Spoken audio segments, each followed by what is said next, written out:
All right, welcome on back, everybody. It's Raul Lucario here, and I have something a little different for you. So we've been doing a lot of Transformers stuff over these past couple of weeks, and there's still more to come, I assure you. But today I thought we'd take a little bit of a break from that, because with the launch of Marvel Rivals Season 2 coming out, I believe this Friday, isn't it? I know it's the 11th. I just don't remember exactly what day that is. Actually, it might be Thursday. Either way, comes out this week.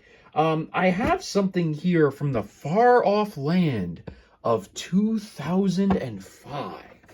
This will be nostalgic for a lot of you, or at least something of the style will be. This is one of the OG Marvel Selects figures, and this was something where I was never too into collecting these, primarily because I was too young to be into collecting.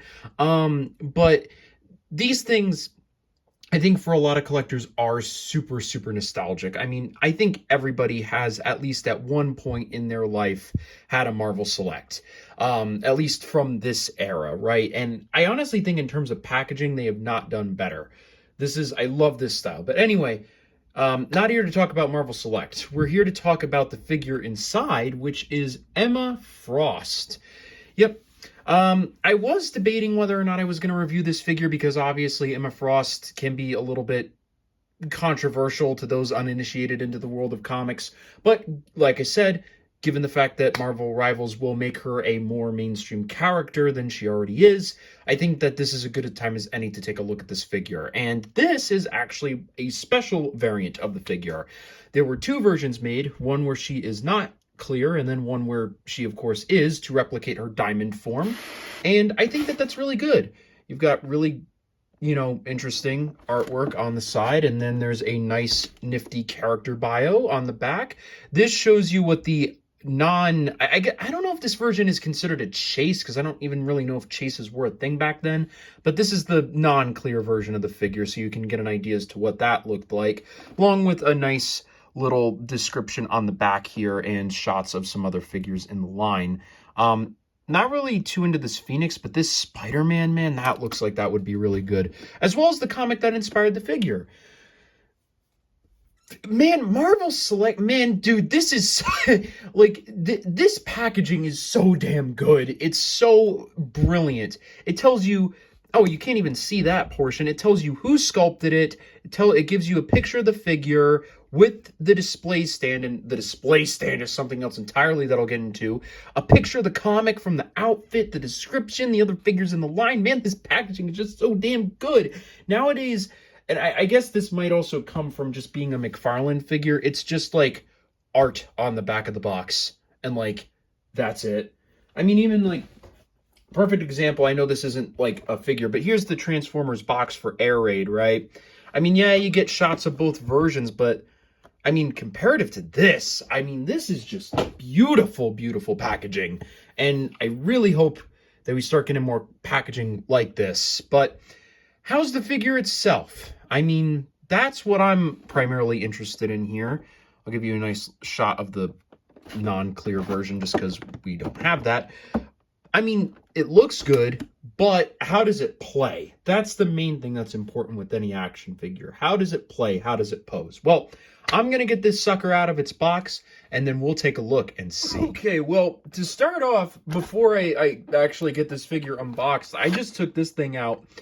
And, bro, I don't know what type of plastic they used, but that is one of the foulest stenches I have... that I have ever smelled. If you're going to be unboxing one of these things, just be aware of that. They might have used some sort of plastic that's not even legal anymore. Because that was not good. All right, back to the actual unboxing. Okay, so I'm a positive guy, right? Start with the positives. The figure's not here. Don't worry about that. Let's start with the positives. This is a baller display base. I think that there is a lot of greatness to be had here. I mean, look at this sculpt work. So you've got this fire thing that gets removable look at that in a second. I mean, this is brilliant sculpting work here. You've got nice marble floor detail, absolutely phenomenal paint work on the fireplace. It looks like it's made of wood, and that's really, really good. And then you've got all this nice artwork done by various different artists, doing Emma. And of course, I mean, this is part of the reason why I was a little skeptical to review this figure, but if you know anything about your character, you know that this art definitely does make sense for her. And then you get this nice display pack, Miss Emma Frost, Hellfire Club inductee, 1974, referencing, I'd have to assume, the year that the character came out. And then you have this fire thing here. Now, this just kind of sits loosely in. This is actually made of a nice rubber, which is cool. And then you sit it in the log kind of, I guess, really however you can get it. Probably want to push it up as much as you can. Then you just push that back in, and it gives you a really, really nice look to the display. Now, what about the figure itself? About that, about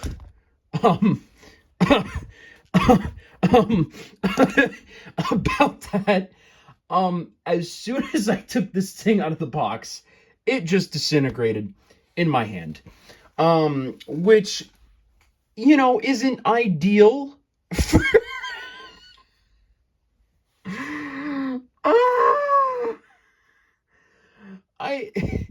this is nothing to do with me, by the way. This is not, I do not manhandle my figures. I am not a Emma Frost hater. This is, don't worry about that noise. This is what happens when you make a figure out of clear plastic and it sits in display for however many years, But that being said, I'll talk about what I can talk about. You've got really nice art, like hair, like it's made of like a nice like rubber, so you can move it however is necessary. You got nice head swivel on the figure. Arm posability, really, really solid, especially for a figure from 2005. It's really, really great. And then you have this hand here too, obviously meant to be like a psychic outreach sort of hand. And then as for the paint application on the face, I mean, again, bearing in mind this is 2005, it's not bad. And especially since you have to put more emphasis on the eyes, really, really good. And the cape is fully rubber, fully removable too. It just came, well, I mean, admittedly the figurehead broke, but you can just slide that on like that, pull her hair out like that, and it goes right on. And if you had her torso there to hold it up better, or even her arms, you can get an idea of what that would look like. And then the legs themselves are also pretty good. Oh, jeez. Let me just take that off just so I can at least try and give you an idea what this is going for. So you get this really nice kind of seductive stance going on. Man, I don't even know how this is supposed to be. Shit. I think like that. I don't know. This is what it's supposed to look like, I guess. And then, but yeah, so the legs don't move out of this pose. You can just kind of rotate them here at either way. And then, so you could theoretically get some solid, like, leaping pose or something. And the high heel articulation, I really love the sculpting on these high heels. They look really good. There's meant to be ankle pivot, but I think the paint could be getting in the way of that, because these legs, how these legs work, I think they're fully clear, but then they're just painted to look white.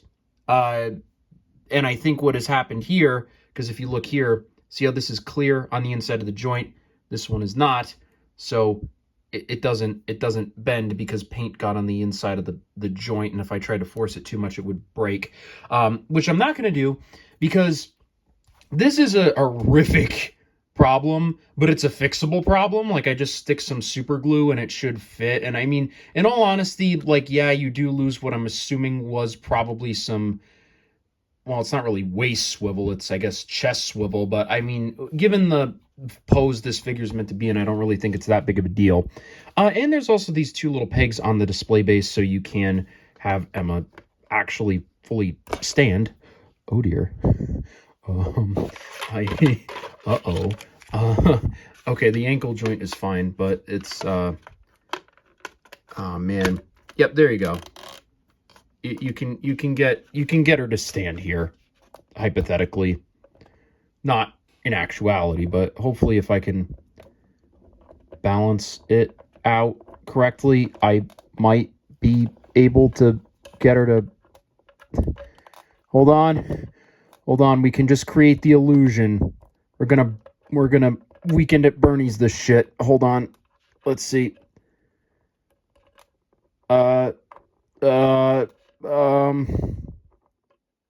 Yes. Yeah, yes, I did it. Yes. Okay. Sensitive. Okay. So that gives you a general idea of what they were going for, kind of, sort of. But, yeah, I mean, obviously figures are not made like this anymore. I don't even know what the hell's going on, because if you look what has happened here, I can't even diagnose this problem, because it looks like there's something broken in there that I can't fully tell. But then in her chest region, there's this thing. It looks like it's a screw, and it rattles around. Like, I don't know what the hell happened there. I really don't. I genuinely can't figure that out. But obviously, whatever that was meant to be is no longer be. Maybe it was a... I mean, the only thing I can... Is it like a light or something? I genuinely... I don't know. I have no idea. I have no idea what this is attempting to be, but maybe one of you super sleuths in the comments can tell me how this thing was meant to be assembled. So yeah, it's unfortunate. I mean, I can't really fully review this figure with you guys because this figure is in fucking shambles. But like I said, it's repairable. I just don't know if I'm necessarily smart enough to do that. I mean, really what would probably be the most ideal would be if I was able to get a replacement hip joint, but I don't know how or where I would do that. It also feels like the interior here is not the way that it's supposed to. Like, I think what has happened is that... Oh, yeah. Yeah, I can see there's a broken off piece in here.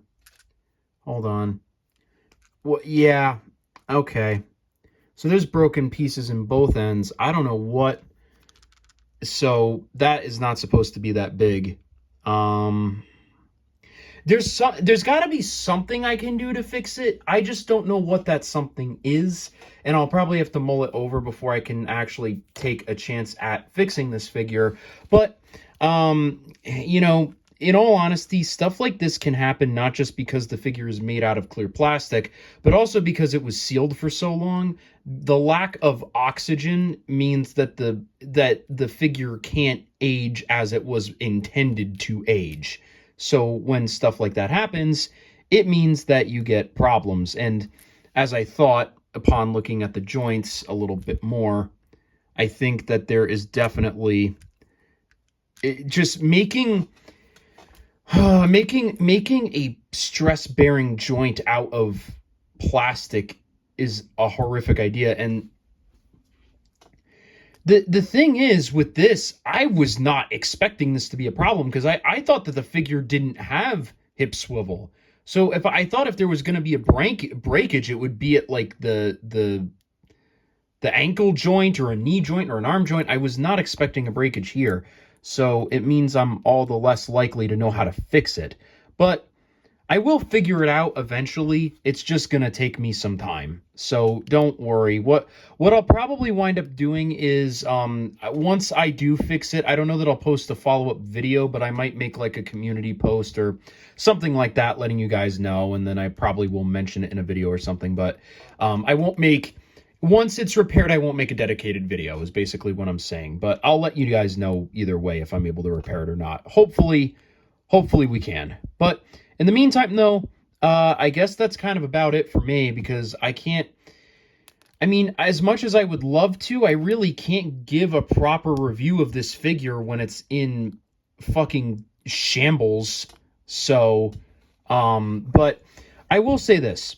From what is here, I think there is a pretty solid foundation. And, like, if you're able to imagine the figure as it's supposed to be, I mean, it's pretty damn good, especially for something from 2005. And it makes you realize just how sought after these Marvel Legends were. But, like, or I should say as to why they were so sought after. But obviously, breakage of that nature is horrific, and whatever joint they decided to use is busted beyond belief. So I'm gonna have to try and figure out something that will allow this to function.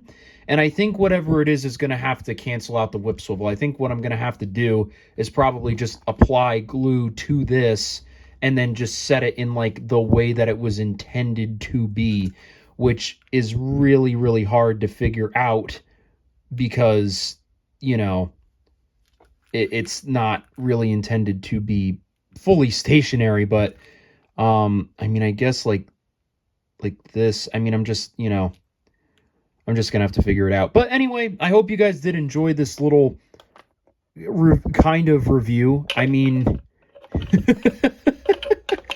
it just sucks that this happens, but I can't say I'm surprised, in all honesty. But, you know, with Marvel Rivals coming out, I wanted to do something Emma Frost themed, and since I had this in my collection, this just seemed like the perfect opportunity to do it. So, hope you guys did enjoy this video, and if you did, please leave a like, comment, and subscribe. And let this serve as a cautionary tale against buying fully see-through figures, because this shit is gonna happen eventually. But yeah, hope you guys enjoyed this, and if you did, see you all in the next one. Bye.